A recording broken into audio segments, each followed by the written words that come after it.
Greetings, gang. It's your host, Dave Littlejohn, back for another session of the stuff about money they don't teach in school. And today we're talking about it's a simple question, but it's a really important one. Is something an investment? How do we know whether or not something is an investment? We're going to get into the weeds today. Let's get into it. So, we want to know, is it an investment? And so we need to figure out, is something an asset or a liability? Or does it live in between? Now, we know some things about assets and liabilities, right? We've talked about this in previous courses. Liabilities are things that take money out of your pocket. I like that as a very simple definition.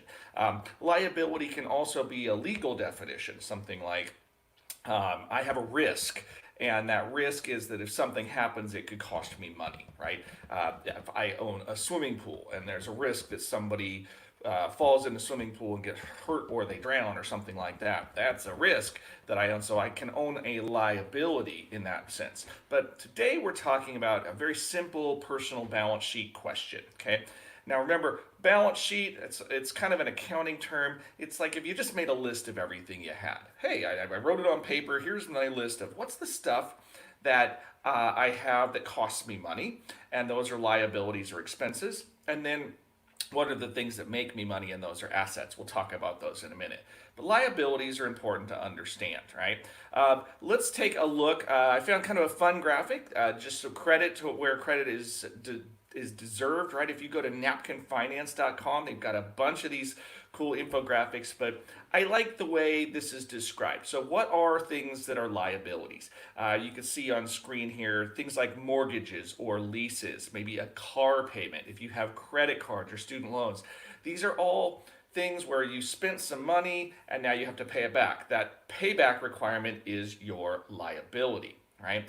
Liabilities are slightly different than expenses. If you have a utility bill, for example, that's an expense that's going to recur. It becomes a liability once you've used it and then you owe the money, right? But that's what liabilities are all about. So we have personal liabilities and then there's business liabilities, and we're going to stick to the personal side, right? This is the stuff for you guys that are trying to get out there into the financial world and figure out how does it work. So we're not going to get into business finance today, but the personal finance, that's what liabilities are. So now let's talk about assets, okay? Assets are the things that put money in your pocket. And another way to look at it is the way accountants look at it. And you'll notice that there are a couple of categories, lots of different types of assets. We could have a long chat about that, everybody get bored. Uh, Current assets are things that you have right now. Okay, so the money in your pocket, okay, that's an asset. If you have short term investments, that can be an asset.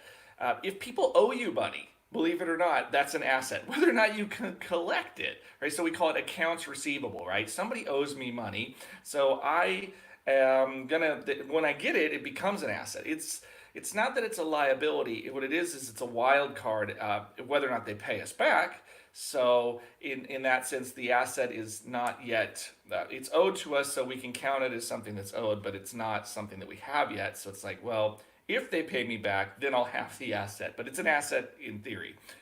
And then things like we use the term inventories, but what we're really saying is I own stuff, right? I mean, the stuff that I own has a value, but this is where it gets kind of tricky. Is your stereo an asset? Well, if you buy it on a credit card, definitely not, because now you have to pay for it. Uh, does it appreciate in value? Not really. So, assets versus investments, right? Investments are things that would appreciate in value, they're worth more. Your stereo has a value, but it kind of drops every day because new stereos are going to come out with new features and so forth. And does somebody else want your used stereo? Or do they want to get their own? So, it may not be that great of an asset, right? It does have value, it is stuff, but it's not a great investment. Then we have long-term assets too, and these are things like land or machinery. Again, we're getting into business stuff. If you have buildings, this is a funny one that a lot of people don't think about, but I think it's really good for folks to learn and understand.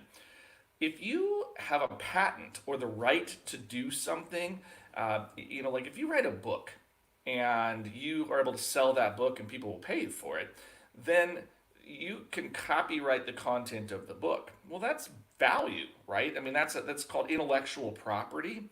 And it's a big deal to understand that some companies, it's not that they can do something that everybody else can't. It's that they have this legal protection or a patent or some other permission, and that is valuable. In fact, for a lot of big companies, they have a whole separate category that they call their patent portfolio. All the things that they have the legal right to do where it's protected and it keeps everybody else from copying them. So it's an asset too. Um, let's talk a little bit about what is your most valuable asset. This one may seem tricky. Like it's really easy for folks to start thinking about what is all the stuff that I own? Is it my car? Is it my house? Is it something like that? This is where it's a little tricky, but here's what I believe everybody's most valuable asset is: your ability to earn an income, right? You can go to work and earn money. And in fact, you will, most of the time, most of us will earn more than we ever make in investments, at least for a long time. And you can increase your earning potential by gaining more skills and so forth. That's something we talked about in yesterday's course, right? The ways that you can become more valuable and how to make or earn more money. So your ability to earn an income is really important. That's why we focus on things like education and all the things that an employer looks for about, hey, show up when you're supposed to, do your job, be reliable. Uh, here's a little pro tip for everybody out there. Yeah, if you will just show up and do your job, you can go really far. It's amazing how many people won't do that. So if you're just looking for one of the secrets to being a successful employee, show up and do your job reliably, and that will go a long ways. If you can do it cheerfully, then it will go even farther. Just letting you know that. Okay, so if our ability to earn an income is our most valuable asset, this brings us to the one other sticky wicket, if you will. We talked about assets and liabilities, but there is something in between there, isn't there? Right now, it's a big question mark on the screen. What is it? Well, let's talk about something, for example. It's something I'm going to call a use asset. Use assets are weird because they may not be investments. They may actually be going down in value, but they do something unique. What they do is they cost us money, but they enable us to make more money than if we didn't have them. Okay, so I'm going to give you an example of what a use asset could be. Um, okay, so bad example, right? This would be super expensive. And so it's really hard to say, well, because I got this super expensive car, I can now drive to my job and I can make way more money. You better have a very special job that requires you arrive in a sports car, like maybe be a professional race car driver or something.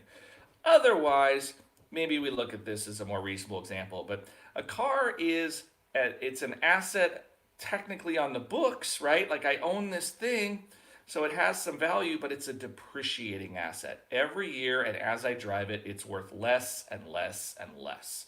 So a depreciating asset is really a liability. And if that's the case, then a car's a liability. However, it enables me to go to work and make more money. So the equation is something like this. How much money can I earn right now? I have to, if I get a car and I'm making payments on it, then after I make the payments, how much more money can I earn? And if my final income ends up being higher than what I started with after paying for the use asset, then it works. And we can get into more complex stuff, but I don't think we need to for today. I just think we need to focus on this simple concept, is understanding what the use asset is. The more sophisticated way to look at the finances of it would be to say, well, I make this much more money, but I have an asset that cost me this. The asset is shrinking in value, and I can start to do some analysis of, well, how fast is it shrinking compared to how much money am I making? Is that money invested in a way that's growing? And then I can come up with not just my gross or the total return, but the net return. It's just the net is really what this is, right?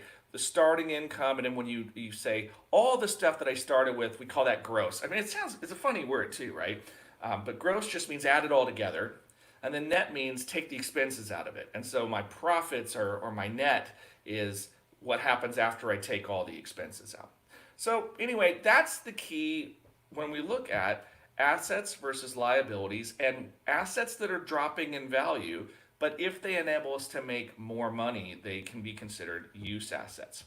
Keep this in mind as you are going out into the world and you are determining what you buy. Some things you buy that are not really assets, but you need them, right? Buying food. Food is not really an asset, it's perishable, but it is necessary, right? We have to eat. So you're going to buy food. You're going to buy liabilities in your life. Entertainment is really a liability, right? It's, if you want to say, oh, I'm investing in my entertainment. No, you're not. Okay, you going to the movies does not add to your balance sheet, but it can make life a little bit better, and it means the trade-off for working to get the assets. You're doing something you don't want to do as much as going to the movies, but it's worth trading for the movies. So I always talk to people about, keep in mind that we trade all the time. So we trade our time and we trade our money and our resources for other things. And so here's the question: is it a good trade?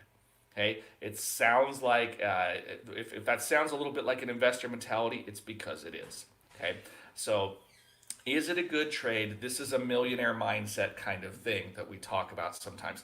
I've not used that term before in these calls, but a millionaire mindset is, how do millionaires think about money? Okay, because we've got two classes left before the end of the month, and that's the last one we're going to cover, is the millionaire mindset. But for today, you now have a grounding in assets, liabilities, and use assets, and the use asset is the important one. Does it enable me to be more profitable? If it does, then it's probably acceptable. If not, then you just need to recognize it is a liability.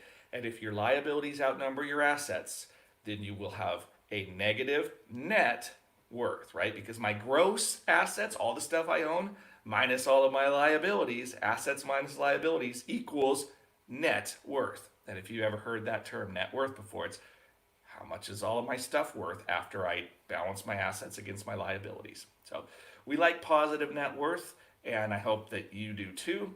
Until next time, gang, let me just remind you, there are ways to reach us. If you have questions or you would like things covered, if you are a parent and you want something explained to your kid, and we can help with that, it would be our privilege and delight to do so. Send us an email at info@littlejohnfs.com, and we will see what we can do. And then, as always, don't forget that we have free resources on our webpage at littlejohnfs.com. YouTube subscribers, please, share it with people. If you're not a subscriber yet, hit the subscribe button and the bell for notifications. And until we hear from you next time, thanks for tuning in. My name is David Littlejohn, and it has been a pleasure. We will catch you guys later.